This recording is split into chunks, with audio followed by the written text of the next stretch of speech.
اور جس سے تخلیق کائنات کا آغاز ہوا نور محمدی صلی اللہ تعالیٰ علیہ وسلم تھا۔ اس کی شان یہ ہے کہ جب وہ کسی چیز کا ارادہ کرتا ہے تو اسے فرما دیتا ہے کہ ہو جا، اور وہ چیز ہو جاتی ہے۔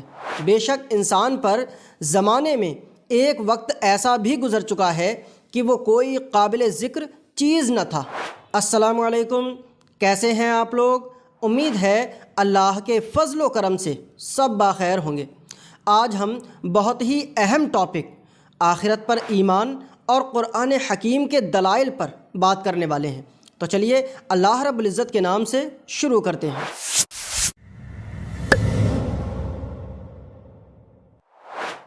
قرآن حکیم نے آخرت پر ایمان لانے کے سلسلے میں جو دلائل دیے ہیں ان کو ہم 3 بنیادی حصوں میں تقسیم کر سکتے ہیں۔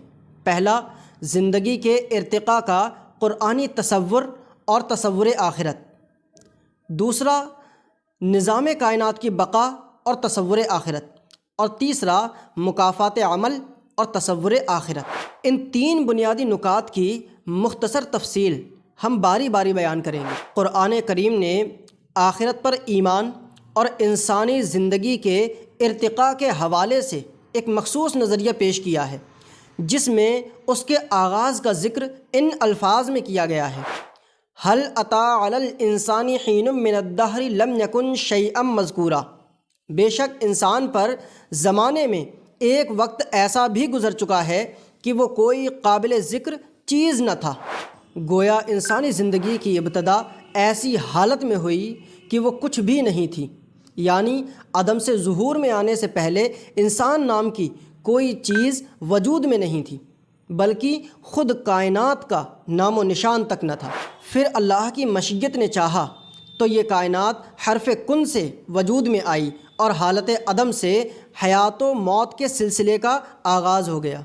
یہاں سوال یہ پیدا ہوتا ہے کہ جب کچھ بھی موجود نہ تھا اور ہر چیز عدم کے پردے میں تھی، تو پھر عدم کی حالت میں یہ حکم کیسے دیا گیا اور کس کو دیا گیا کہ ہو جا؟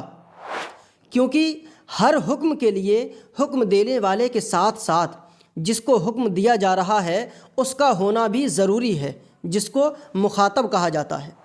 سائنس کے پاس اس سوال کا کوئی جواب نہیں کہ کائنات پر ایک ایسا وقت بھی گزرا ہوگا کہ جب خدا تعالیٰ کی ذات کے سوا اور کچھ بھی موجود نہ تھا۔ ارشاد باری تعالیٰ ہے: انما امرہ اذا اراد شیئا ان یقول لہ کن فیکون۔ یعنی اس کی شان یہ ہے کہ جب وہ کسی چیز کا ارادہ کرتا ہے تو اسے فرما دیتا ہے کہ ہو جا، اور وہ چیز ہو جاتی ہے۔ اوپر ذکر کی گئی آیت کریمہ میں اس سوال کا جواب موجود ہے۔ اس آیت کریمہ میں ارادہ کے بعد لفظ شے آیا ہے، اور شے کا معنی ہوتا ہے وہ چیز جس کا ارادہ کیا گیا۔ یہ بات ذہن میں رہے کہ ارادہ ایک ذہنی عمل ہے، اور اللہ تبارک و تعالی جسم اور جسمانی عمل اور ذہن اور ذہنی عمل وغیرہ سے پاک ہے۔ محض بات کو سمجھانے کے لیے یوں سمجھیں کہ اللہ تعالیٰ کے سوا اور کچھ موجود نہ تھا، مگر اس کے علم میں کائنات اور اس میں پیدا کی جانے والی ہر چیز کا نقشہ موجود تھا، اور اللہ تعالیٰ کے علم میں یہ بات تھی کہ اسے کیا چیز پیدا کرنی ہے اور کس شکل و صورت میں پیدا کرنی ہے۔ چنانچہ اللہ تعالیٰ نے اپنے علم میں موجود تخلیق کے اس خاکے کو خارج میں وجود دینا چاہا تو وہ ذہنی شے قرار دیا گیا، اور اسے یہ حکم دیا گیا کہ ہو جا، بس وہ خاکہ عالم خارج میں شکل و صورت اختیار کر گیا، اور اسی توجہ الہی کا نام امر کن ہے۔ بہرحال خالق کائنات نے مختلف مخلوقات کے وجود علمی کو اپنی خاص توجہ کا مرکز بنایا تو اسے 2 صفتیں، صفت استمرار اور صفت منظوریت عطا کر دیں۔ صفت استمرار کا مفہوم یہ ہے کہ اس شے کے علمی وجود کو ظاہری وجود میں شکل پذیر کر کے اسے باقی رہنے کی قوت بخش دی، جبکہ صفت منظوریت کا مفہوم یہ ہے کہ اگر کوئی اس چیز کو دیکھنا چاہے تو دیکھ سکے، یعنی وہ وجود عالم خارج میں قائم بھی رہے اور دیکھنے والے کو دکھائی بھی دے۔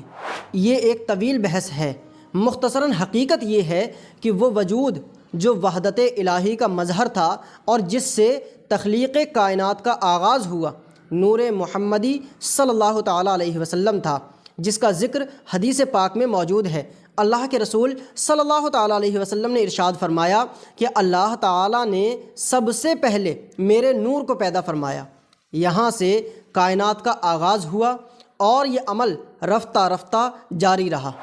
اللہ تعالیٰ نے اپنے امر کن سے پہلے عالم طبعی کو پیدا فرمایا، جس میں لوح و قلم، عرش و کرسی سمیت لاکھوں کروڑوں اشیاء موجود ہیں۔ پھر عالم نباتات اور عالم حیوانات وجود میں آئے۔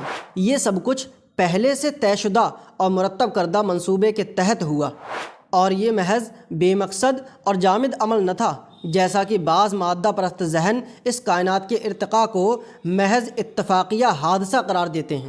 خالق موجودات نے اپنی تخلیقی صفات کا مظاہرہ کرتے ہوئے ایک طرف آسمانی مخلوق یعنی فرشتوں کو پیدا کیا، تو دوسری طرف قسم قسم کی حیوانی زندگی کے ساتھ لطیف قسم کی جناتی زندگی کو مکمل کیا، اور پھر دنیا حیوانات کو خود شعوری اور خود آگہی کی صفت عطا کر کے اپنے درجہ کمال تک پہنچا دیا۔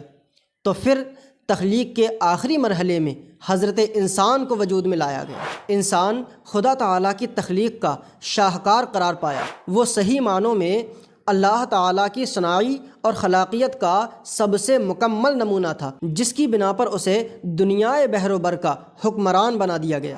انسانی زندگی دوسری اشیاء کی زندگی سے ارتقاء کے اعتبار سے مختلف ہے۔ اس کو اس کی مرحلہ وار زندگی میں موت و حیات کے کئی ادوار سے گزارا گیا۔